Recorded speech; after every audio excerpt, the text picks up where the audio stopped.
चलिए, तो पहला टॉपिक हम लोगों का है धातुओं के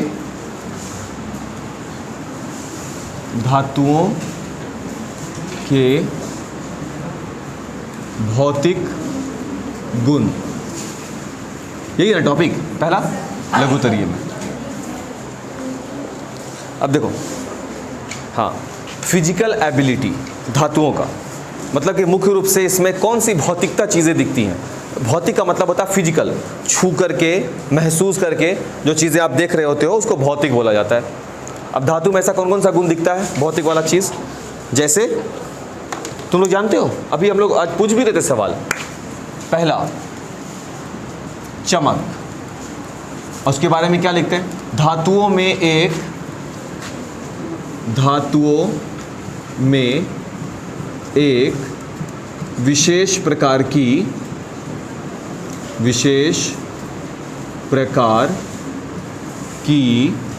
चमक पाई जाती है, और इस चमक का भी एक नाम है जिसे कौन सा चमक बोलते हैं? धात्विक चमक।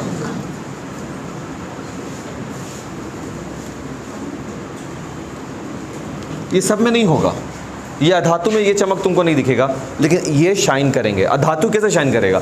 मीन्स इसका सतह चमकेगा, सतह पर चमक होगा। जैसे एल्यूमिनियम ले लो, उठाकर देख लो एल्यूमिनियम पर, लोहा जिस पे जंग नहीं लगा हुआ है वो वाला, समझ रहे हो ना? इन सब पर एक विशेष प्रकार का चमक होगा। और दूसरा गुण क्या होगा इसका? मुख्य में चालकता। और ये चालकता दोनों है, कौन कौन सा? विद्युत चालकता भी इसके पास रहेगा, विद्युत चालकता भी रहेगा, और दूसरा ऊष्मीय चालकता भी रहेगा, है ना? ऊष्मीय चालकता। अब देखो, कुछ बातें तो हम बोल भी सकते हैं ना, रिकॉर्ड तो रहेगा ही। विद्युत चालकता मीन्स विद्युतीय क्षेत्र में, यानी कि करंट अगर हो उस क्षेत्र में अगर इसके धातु का कोई सामान लेकर जाया जाए और धारा करंट इससे प्रवाहित किया जाए तो इससे होकर के करंट आसानी से आर पार यानी एक छोर से दूसरे छोर हो जाएगा। ये धातु का कोई सामान है और इसको संपर्क में ले आया जाए किसी विद्युत धारा के स्रोत से, तो वो करंट यानी इलेक्ट्रॉन जिसको बोलते हैं, जो आगे तुम लोग पढ़ोगे, वो ट्रैवल करता हुआ इस छोर तक पहुंच जाएगा। अधातु में ये चीज़ नहीं होता है, लकड़ी वगैरह में ये चीज़ नहीं दिखेगा, लेकिन लोहा का चीज़ में दिखेगा। अगर आपको मेरे बात पे शक लग रहा है तो क्या करना है आपको? समझ गया ना क्या करना है?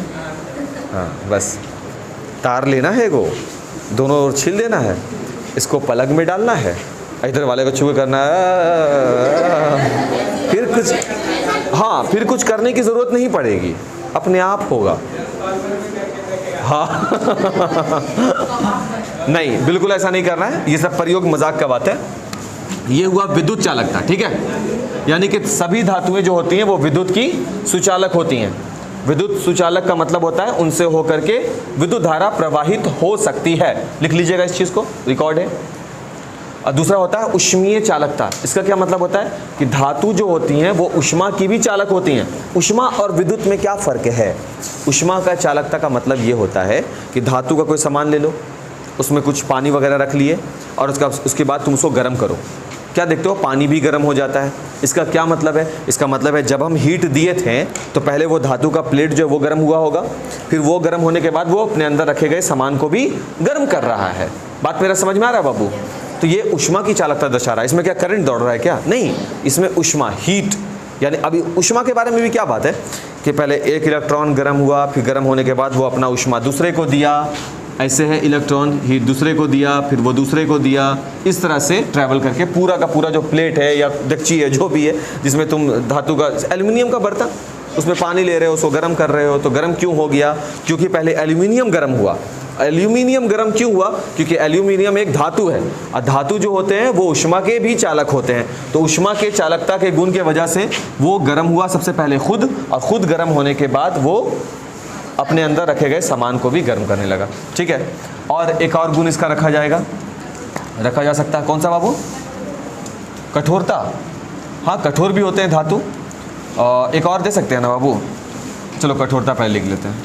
कठोरता कि धातु जो होते हैं उनका जो फिजिकल एबिलिटी है, जो गुण है उनका, वो भी है कि वो काफ़ी कठोर होते हैं। लेकिन इसमें अपवाद भी है, सभी धातु कठोर नहीं होते। अपवाद, बताइए अपवाद क्या होगा? याद किए हो लेकिन उसका इस्तेमाल नहीं कर पाए, तो मतलब उस पढ़ाई का कोई मोल नहीं। धातु कठोर होते हैं, तो अगर हम लिखेंगे यहां पर, हाँ बिल्कुल, हम यहां लिखेंगे सभी धातुएं कठोर होती हैं। ये लिखना है हमको पहले कि जितनी भी धातुएं हैं सभी कठोर होती हैं।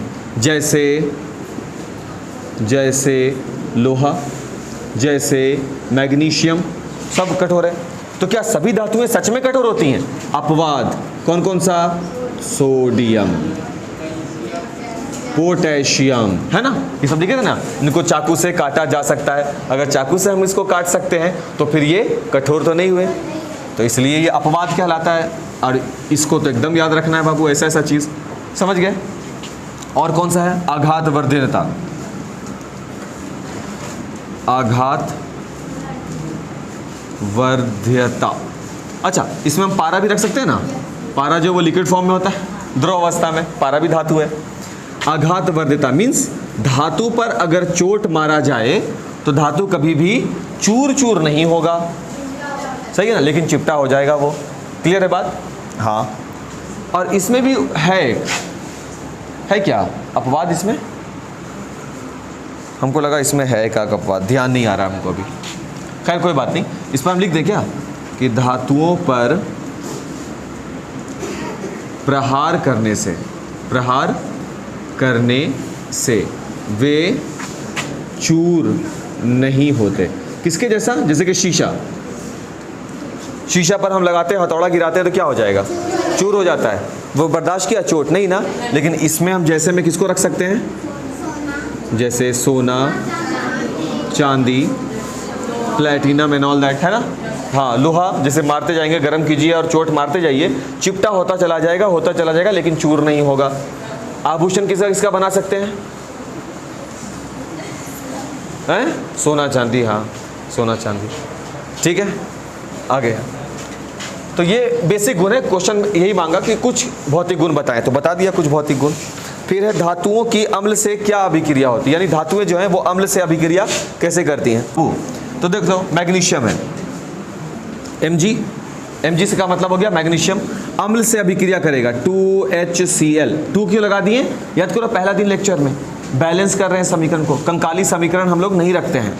और अभिक्रिया के फलस्वरूप क्या बनेगा? Mg और क्लोरीन कितना हो गया? 2, तो ये बन जाएगा MgCl2, और साथ में कौन सी गैस मुक्त हो जाएगी? Hydrogen gas. और भी दूसरा एग्जाम्पल है, जैसे कि कैल्शियम Ca+2HCl क्या बनाएगा? CaCl2, क्या मुक्त होगा? हाइड्रोजन। अब देखो याद कैसे हम लोग करते हैं, इसको देखो। Mg का मतलब क्या होता है बाबू? मैग्नीशियम। अब मैग्नीशियम क्या है? धातु। याद करो, कल हम लोग पढ़े थे, बेटा मांगे काला शर्ट बाप राजी, कि भूल गए? नहीं, तो ये है ना, बेटा के बाद मांगे, तो ये है ना धातु। तो चलिए सर, ये धातु हो गया। तो अब ये हाँ, ये भी इसी में है, ये भी सी है, काला सी है, क्लियर बात है। अब ये है तो ये भी धातु है। तो धातु का अभिक्रिया अम्ल, ये कौन सा अम्ल है? HCl अम्ल है, यस अम्ल है। इसका नाम है हाँ बिल्कुल, हाइड्रोक्लोरिक अम्ल। एक तो इसका नाम आता है बार बार, एक और है बाबू H2SO4 नाम, हाँ सल्फ्यूरिक अम्ल, एक इसका भी नाम आता है, ठीक है। एक और है बाबू, वो भी काफ़ी ज़्यादा यूज़ होता है, HNO3, इसको हम लोग बोलते हैं नाइट्रिक अम्ल, इसका भी इस्तेमाल होता है। HNO3 नाइट्रिक अम्ल, H2SO4 सल्फ्यूरिक अम्ल, HCl हाइड्रोक्लोरिक अम्ल, ठीक है। तो सामान्यतः धातु जब अम्ल से अभिक्रिया करते हैं तो धातु के क्लोराइड बनाते हैं, Cl2 क्लोराइड, Cl लग गया ना तो क्लोराइड, तो धातु के क्लोराइड बनाते हैं। इसके साथ साथ कौन सी गैस मुक्त होती है? Hydrogen gas. और ये वाला सिंबल अगर लग गया है तो इसका मतलब होता है मुक्त होना। किताब में देखोगे जब ऐसा सिंबल लगा रहेगा इसका मतलब होगा मुक्त होना, और यही सिंबल जब उल्टा हो जाए तो इसका क्या मतलब हो जाएगा? अवक्षेप जमा होना। क्या होना? अवक्षेप जमा होना। अवक्षेप जमा होने का मतलब बाबू कि तुम बालू लिए, बालू को पानी में घोले तो थोड़ी देर के लिए तो वो घूम गया और उसके बाद नीचे देखोगे जम जाता है, बैठ जाता है। तो ये एरो नीचे की ओर गिर गया, इसका मतलब क्या है, ये जम गया। इसी को बोल रहे हैं अवक्षेप जमा हो गया। जैसे कि बेरियम क्लोराइड, ये हमेशा अवक्षेप बनाता है, समझ गए बात को। सिल्वर क्लोराइड AgCl, ये हमेशा अवक्षेप बनाता है, यानी कि ये हमेशा किसी भी विलयन के पेंदी में जाकर के बैठ जाएगा। तो इसके बाद देखोगे हमेशा ऐसा वाला सिंबल बना हुआ होगा, समझ गए बात को। धातु हाइड्रोजन गैस मुक्त करता है, तो बोलने की जरूरत नहीं है, तुम बस फोटो ऐसे कर दो, हम लोग समझ जाएंगे कि हाइड्रोजन गैस उड़ गया, मुक्त हो गया मीन्स उड़ गया। क्लियर है बात। तो यही आपसे क्वेश्चन पूछा गया था कि धातु हाइड्रोक्लोरिक अम्ल से अभिक्रिया करके क्या करता है, तो नाचता है, क्या बनाता है, ये क्या बोलेंगे, धातु के क्लोराइड, जिसका नाम क्या होगा, मैग्नीशियम, पढ़ो आगे, क्लोराइड, कैल्शियम क्लोराइड। क्लियर हो गया बात। तीसरा देख लें इसका क्या है क्वेश्चन भाई अगला, धातुओं की दो बारे की क्वेश्चन है। अच्छा, अधातु की अम्ल से अभिक्रिया, तो सामान्यतः अधातुएं जो होती हैं वो अम्ल से अभिक्रिया नहीं करती हैं। अधातु जो होता है, सामान्यतः वर्ड बोल रहे हैं, सामान्यतः अधातुएं अम्ल से अभिक्रिया नहीं करती, लेकिन अगर कर ले तो मान लेते हैं वो सल्फर है S और वो अम्ल से अभिक्रिया कर लिया है नाइट्रिक अम्ल से HNO3 से, तो क्या क्या चीज़ बनता है, एक तो बनता है सल्फर का डाइऑक्साइड, सही है, एक बनता है नाइट्रोजन का ऑक्साइड, है ना बाबू, एक और कुछ बनता है बाबू SO2 NO2 और एक बच जाता है इतना, ठीक, ये हो जाएगा 4N2 और 2H2, ठीक है। अब ये समीकरण बैलेंस क्या क्या, सल्फर ये है S को क्या बोल रहे हैं, सल्फर, सल्फर जो है वो है अधातु, अधातु। प्रश्न था कि अधातु अगर HNO3, अब HNO3 क्या है, यहाँ देखो लिख दिए हम, नाइट्रिक अम्ल, तो अधातु, वैसे तो हम यहाँ लिख दे पहले कि अधातु सामान्यता अम्ल से अभिक्रिया नहीं करती है, सही है ना, लेकिन अगर किसी खास कंडीशन में कर दे, किसी खास स्थिति में अभिक्रिया कर दे, तब क्या होगा, तो उसके लिए हम उदाहरण लिया कि अगर एक है सल्फर, है ना बाबू, अब वो अभिक्रिया किससे कर रहा है, नाइट्रिक अम्ल से, अगर ये अभिक्रिया कर दे तो अभिक्रिया करने के बाद क्या बना, SO2, इस SO2 को क्या बोलते हैं, सल्फर डाइऑक्साइड, सही है, और क्या बना दिया, NO2, नाइट्रोजन का डाइऑक्साइड, और क्या बना दिया, H2O, यानी कि जल, सही है, नाइट्रोजन का डाइऑक्साइड और साथ में जल बना दिया। देखो एक बात फर्क देखो, जब धातु अम्ल से अभिक्रिया किया तो क्या बनाया, हाइड्रोजन गैस मुक्त किया, लेकिन जब अधातु अम्ल से अभिक्रिया किया तब हाइड्रोजन गैस मुक्त नहीं किया। क्यों नहीं किया, सवाल हो सकता है ना, क्यों नहीं किया, उसके पीछे भी जवाब होगा। देखो ध्यान से समझो, ये जो मैग्नीशियम क्लोराइड बना, ये जो कैल्शियम क्लोराइड बना, ये सब का सब क्या कहलाता है, लवण कहलाता है, और जब जब लवण का निर्माण होता है तो साथ में हाइड्रोजन का भी निर्माण होता है। ये सब मेरा बात जो अभी हम बोल रहे हैं, वीडियो को पॉज करके फेयर कॉपी में नोट कीजिएगा, क्या हम बोल रहे हैं, इसलिए बोल रहे हैं ना, वीडियो देखना पड़ेगा थोड़ा सा, आज नहीं 10 दिन बाद जब डाटा पैक पूरा जमा हो जाए तो देख लेना एक बार, समझे क्या हम बोल रहे हैं। प्रश्न शायद है अगला, हम देखें यहाँ पर कि अधातुएं अम्ल से अभिक्रिया करके हाइड्रोजन गैस मुक्त नहीं करती, अधातु अम्ल से अभिक्रिया कर हाइड्रोजन गैस मुक्त कर रही है, कहीं पर नहीं करती। क्यों नहीं करती है, क्योंकि अधातुएं लवण का निर्माण नहीं कर रही। देखो लवण है क्या, सल्फर डाइऑक्साइड गैस है, नाइट्रोजन के ऑक्साइड गैस है, और H2O नमी, कहीं पर भी लवण का निर्माण नहीं हुआ। अगर लवण का निर्माण होता तो हाइड्रोजन गैस भी मुक्त होती, और यहाँ पर हम देख रहे हैं कि हाइड्रोजन गैस मुक्त हुआ है तब जब लवण बना है। लवण किसे कहते हैं, अगले साल 2 साल के बाद जब पढ़ोगे, अम्ल क्षार लवण नाम का एक टॉपिक होगा, वहाँ पर जानेंगे। बेसिकली अभी हम इतना समझा सकते हैं कि लवण का मतलब होता है नमक का गुण आ जाना। जो NaCl जो हम लोग नमक खाते हैं ना, NaCl उसका सूत्र होता है, उसमें नमक का जो गुण होता है लवण में वही है। तो मैग्नीशियम क्लोराइड ये सब जो है ये लवणीय ही होते हैं, लवण का गुण होता है, समुद्र में पाए जाते हैं ये सब, समुद्री घास में ये सब का गुण पाए, ये सब मिलेंगे आपको। अब जाना नहीं है समुद्र में, डुबकी नहीं लगा लेगा। जब ढूंढवे करेंगे। तो हमको लगता है क्वेश्चन नंबर 4 का भी हम उत्तर दे दिया है कि क्योंकि अधातु क्या नहीं बनाते हैं, लवण का निर्माण नहीं करते हैं। इसी कारण वे H2 मुक्त नहीं करते। देखो हम सीधे कर दिया ना, देखो यहाँ पे सिंबल बना दिया H2 के ऊपर, ऐसे एरो बना दिया, यानी मुक्त हो गया, नहीं कर रहा है H2 मुक्त। सीधे जवाब होगा क्यों नहीं करते, क्योंकि अधातु अम्ल से अभिक्रिया कर लवण नहीं बनाते हैं। ठीक है, ठीक है।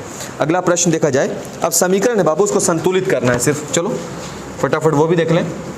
नाइट्रोजन की अभिक्रिया ऑक्सीजन के साथ, इस अभिक्रिया को संतुलित करें। ये सब चीज़ हम नहीं बताएंगे, किताब में है ये सब, पूरा का पूरा समीकरण हम किताब से देखे हैं। तो यहाँ पर बैलेंस करने के लिए उसको आगे वो 4 लगा दिया, ये बन गया 2Na2O हो गया। कैसे चेक करो, यहाँ पर सोडियम कितना है, 4, गिनती कर लो, 4 सोडियम के परमाणु हैं। Na क्या होता है, सोडियम होता है बाबू, अब तो मालूम हो गया ये सब चीज़। और ऑक्सीजन कितना है बाबू, इधर 2। अब बैलेंस क्या होता है, तीर के निशान के इस तरफ और तीर के निशान के इस तरफ बराबर होना चाहिए। अब इधर देखो नाइट्रोजन सोडियम कितना है, 2 और 2, 2 दूना 4, बराबर हो गया सोडियम। और ऑक्सीजन कितना हो गया, 2। तो ये 2 जो सबसे आगे लगता है ना बाबू, वो सब में गुना होता है, वो कॉमन वाला होता है, समझ गए। और जो नीचे लगा हुआ होता है किसी परमाणु के, वो केवल उस परमाणु का होता है। तो इन दोनों को गुना करेंगे, 2 दूना 4, तो सोडियम कितने हो गए 4। यहाँ पर ऑक्सीजन के साथ कितना है, कुछ नहीं है, तो 1 है, 1 को 2 से गुना कीजिए, कितना हो गया ऑक्सीजन, 2 है, दोनों तरफ बराबर वैल्यू। समीकरण संतुलित हो गया, क्लियर हो गया। अच्छा हाँ, और दूसरा इसका नाम, इसको क्या बोलेंगे, इसको बोलेंगे sodium mono oxide, formula Na2O। आगे तो 2 तो सिर्फ बैलेंस के लिए दिया जाता है ना, ये क्या है Na2O, फॉर्मूला नाम क्या उसका होगा, सोडियम मोनो ऑक्साइड। क्लियर हो गया। दूसरा वाला क्या है, Mg+O2, magnesium plus oxygen, arrow क्या बनेगा, मैग्नीशियम के ऑक्साइड MgO। बैलेंस करो, आगे 2 लगा दीजिए, यहाँ 2 लगा दीजिए, देखो तो हो गया क्या बैलेंस। मैग्नीशियम कितना है, 2, मैग्नीशियम कितना हो गया, 2, ऑक्सीजन कितना, 2, ऑक्सीजन कितना, 2। 10th क्लास में जब तुम जाओगे तो फिर ये बैलेंस करने वाला गेम शुरू होगा, ठीक है ना। तो अभी दिमाग पर लोड नहीं लेना है, अभी तुमको बस ये सब याद रखना है, सोडियम के लिए Na, मैग्नीशियम के लिए Mg, बस यही सब अभी ध्यान रखना है, छोटा मोटा बात, ज़्यादा टेंशन नहीं लेना है। लोहा की भाप से अभिक्रिया, ये भी तुम्हारे किताब में मेंशन है। कौन सा क्वेश्चन, 6 नंबर। धातुओं की सापेक्ष सक्रियता से आप क्या समझते हैं, देख ले, लिख देते हैं हम, धातुओं की सापेक्ष सक्रियता, क्वेश्चन नंबर 6। धातुओं की सापेक्ष सक्रियता का अर्थ यह है कि कोई भी धातु